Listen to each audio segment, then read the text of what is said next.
ओम नमः शिवाय, जय महाकाल। आप सभी जानते हैं कि पितृपक्ष का बहुत ही प्यारा सा महीना शुरू हो चुका है। तो अगर आप भी अपने पितरों को खुश करना चाहते हैं, उन्हें तृप्त करना चाहते हैं, तो ये वीडियो सिर्फ आपके लिए है। तो पूज्य गुरुजी की कथा से सुनकर बहुत अच्छे से यहाँ पर ये उपाय हम आपको बताने वाले हैं। बस आपको 7 मुट्ठी चावल और लौंग लेनी है। तो बस आपको ये छोटा सा उपाय करना है, जिससे कि आपके जो पितर हैं वो हमेशा आपसे प्रसन्न रहें। तो कैसे करना है, बहुत ही ध्यान से आप सुनिएगा, कोई भी पॉइंट मिस नहीं करना है। तो चलिए जल्दी से आपको पहला उपाय बता देते हैं। देखिए आपको स्क्रीन पर चावल दिख रहा होगा, तो आपको 7 मुट्ठी चावल लेने हैं। उसके अंदर आपको ये नहीं देखना है कि टूटा है या नहीं, बस 7 मुट्ठी चावल आपको लेने हैं, ठीक है ना। भर भर के मुट्ठी 7 मुट्ठी। अब इसी के साथ आपको लेनी है लौंग। तो देखिए लौंग कितनी लेनी है, आपको 1 लौंग लेनी है फूल वाली। इसी के साथ आपको लेना है एक सफ़ेद कपड़ा। तो देखिए अब आपने जो सफ़ेद कपड़ा लिया है ना, उसी के ऊपर आपको वो 7 मुट्ठी चावल रखने हैं।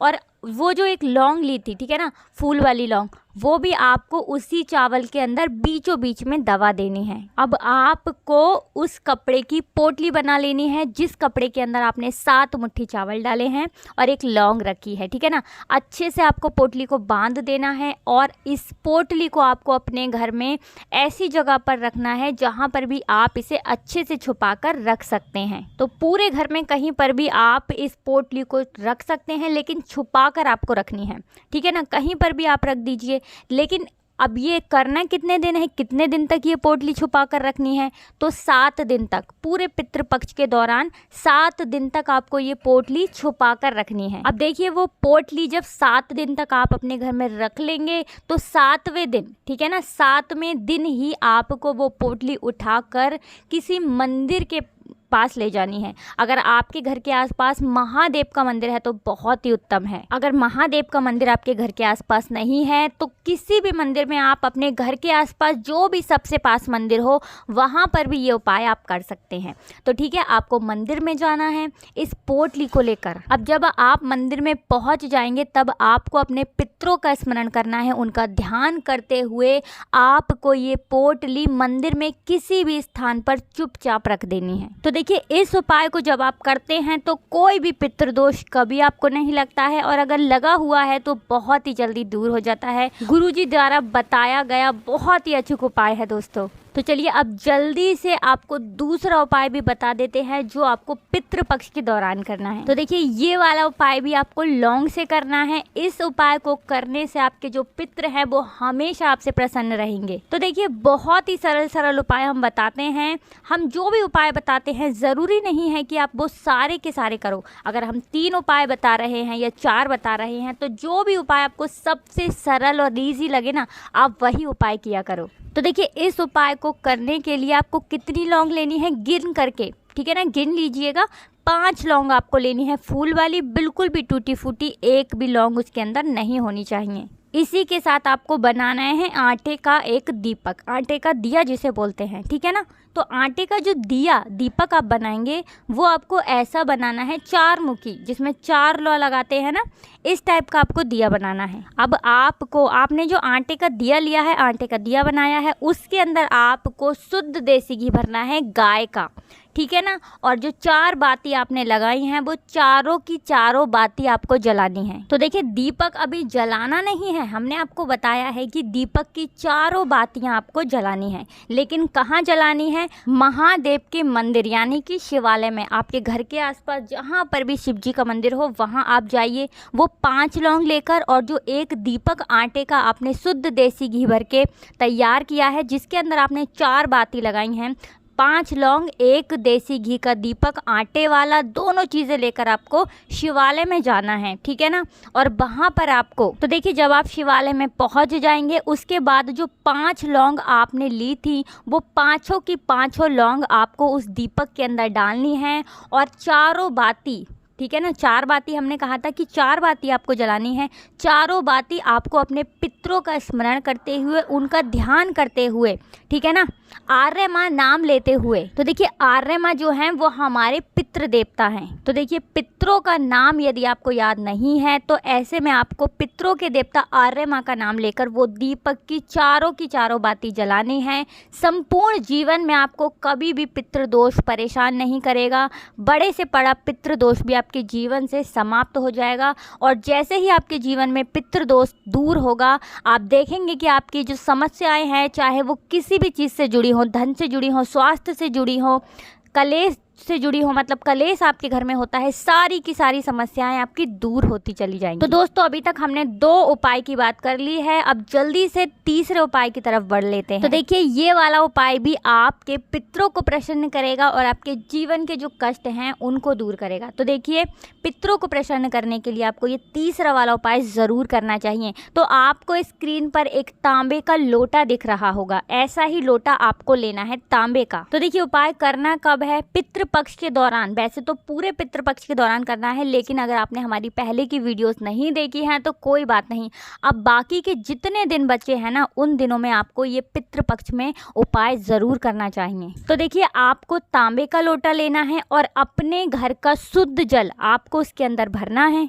तो देखिए इस पात्र के अंदर, इस लोटे के अंदर सिर्फ आपको अपने घर का शुद्ध जल भरना है और कुछ भी आपको नहीं डालना है। अब इस लोटे को लेकर आपको कहाँ जाना है? महादेव के मंदिर में, यानी शिवालय में। तो इस उपाय को आप जब करेंगे, आप सुबह में भी कर सकते हैं, शाम के समय में भी कर सकते हैं। पितृपक्ष के दौरान ही आपको ये उपाय करना है, बाकी समय आपको ये उपाय नहीं करना है। तो देखिए जब आप शिवालय में ये जल का पात्र लेकर पहुँच जाएंगे तब आपको अपना फेस, यानी अपना जो मुंह है वो उत्तर दिशा की तरफ करना है और ये जो जल आप लेकर गए हैं लोटे के अंदर आपको 27 बार शिवलिंग पर चढ़ाना है। तो देखिए हमने 27 बार कहा है, ये नहीं कहा है कि 27 लोटा जल आपको चढ़ाना है। एक ही लोटे से, जो आप अपने घर से एक लोटा लेकर गए हैं जल, उसी जल को आपको 27 बार चढ़ाना है शिवलिंग पर। अब देखिए जब आप 27 बार जल अर्पित करेंगे तब आपको महादेव का एक नाम 27 बार ही बोलना है। कोई भी एक नाम जो आपको महादेव का याद हो। बहुत सारे नाम हैं, शंभु उन्हें कहते हैं, महादेव कहते हैं, रुद्र कहते हैं, ठीक है ना। तो जैसे मान लीजिए आपने जल चढ़ाया शिवलिंग पर, रुद्र बोला, फिर से जल चढ़ाया, फिर से रुद्र बोला, फिर से जल चढ़ाया, फिर से रुद्र बोला। 27 बार ही जल चढ़ाएंगे शिवलिंग पर और 27 बार ही आपको महादेव का कोई एक नाम लेना है। तो देखिए अगर आप पितृपक्ष के दौरान ये उपाय करते हैं ना, विश्वास मानिए कभी भी आपको आपके पितृ परेशान नहीं करते हैं। पूज्य गुरुजी द्वारा बताया गया बहुत ही अचूक उपाय हमने आपको बताया है। अब उपाय करना कब है आपको? तो देखिए जितने भी पितृपक्ष के दिन बाकी बचे हैं ना, सारे के सारे दिन में आपको ये उपाय ज़रूर करना चाहिए, जिससे कि आपके जो पितृ हैं हमेशा आपसे प्रसन्न रहें, महादेव की कृपा भी आपको मिले और आपके जीवन के जो भी कष्ट हैं ना वो दूर हो जाएं। अच्छा मान लीजिए आप नहीं कर सकते हैं, बहुत ज़्यादा दिन आप नहीं कर सकते, तो आपके पास टाइम नहीं है, ऐसी स्थिति में आप जब भी आपको समय मिले आप तब ये उपाय ज़रूर कर लें। तो देखिए 3 उपाय अभी तक हमने आपको बता दिए हैं, अब जल्दी से बात कर लेते हैं चौथे उपाय की दोस्तों। लेकिन उससे पहले जल्दी से वीडियो को लाइक कर दीजिए, चैनल को सब्सक्राइब कर लीजिए, क्योंकि आपको हमारे चैनल पर ऐसी ही बेहतरीन वीडियोज़ मिलती रहेंगी। तो चलिए चौथा उपाय जल्दी से आपको बता देते हैं।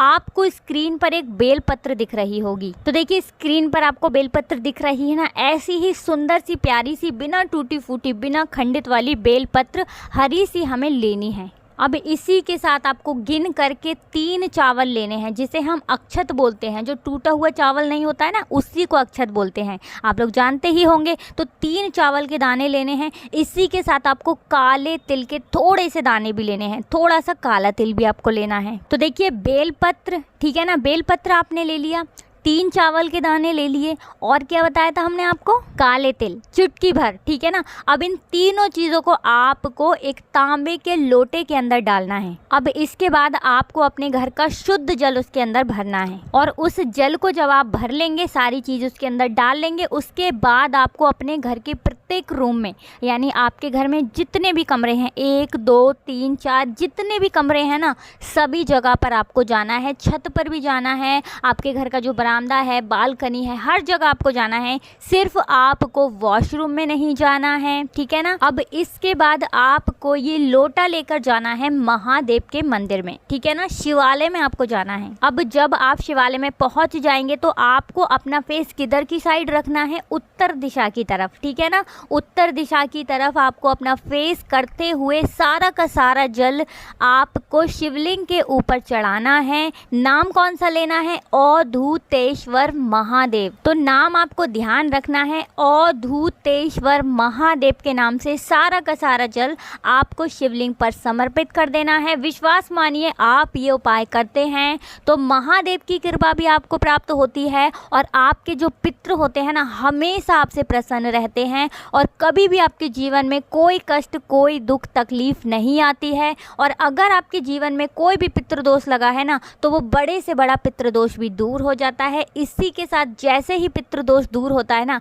आपकी समस्याएं, आपकी जो कठिनाइयां हैं ना जीवन की, वो भी दूर होती चली जाती हैं। देखिए, ये आप भी जानते होंगे कि जब हमारे पितृ प्रसन्न होते हैं ना, तो हमारा पूरा का पूरा परिवार प्रसन्न होता है और हमारे घर में सुख समृद्धि का वास होता है। तो अपने पितरों को हमेशा प्रसन्न करने के लिए व्यक्ति को उपाय करना चाहिए और अगर पितृदोष नहीं भी है ना, तब भी करना चाहिए ताकि कोई भी पितृदोष कभी ना लगे और जीवन में कभी कोई समस्या उत्पन्न ही ना हो।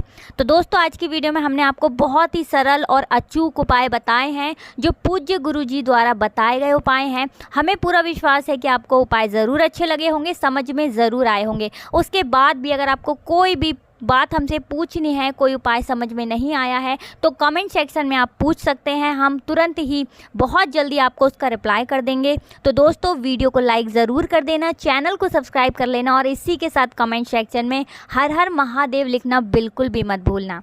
आप सभी को राधे राधे, जय श्री कृष्णा।